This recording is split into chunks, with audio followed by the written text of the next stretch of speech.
this is how we jive from mass communication.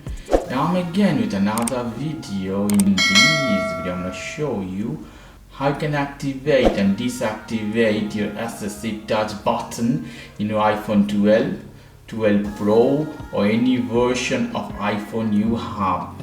So first of all, we have to unlock the phone. Here we go. After unlocking the phone, you see I have here assistive touch button.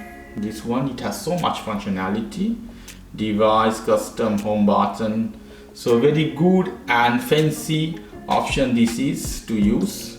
So how we can activate, also deactivate this one. We have to go to setting option. Here we go, setting of your iPhone. In setting, you have to find some option is called accessibility. Go to this one.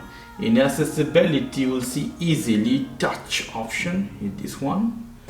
In touch option, you will see so many options. The first one is assistive touch option. I hit this one. Obviously, you have to activate. I deactivate. So you see disappear. You have to hit to activate.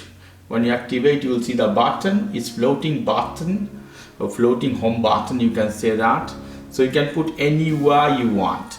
So very easy. In the setting, you have to go to accessibility, then touch option. In the touch, you have to activate or deactivate whatever you want to do. Okay guys, if you like this video, please do subscribe to my channel. If you like this segment, please give me a thumbs up. As always, for more information, go to the Ask Communication, www.askcommunication.com. Have a lovely evening. Take care. Till then. Bye.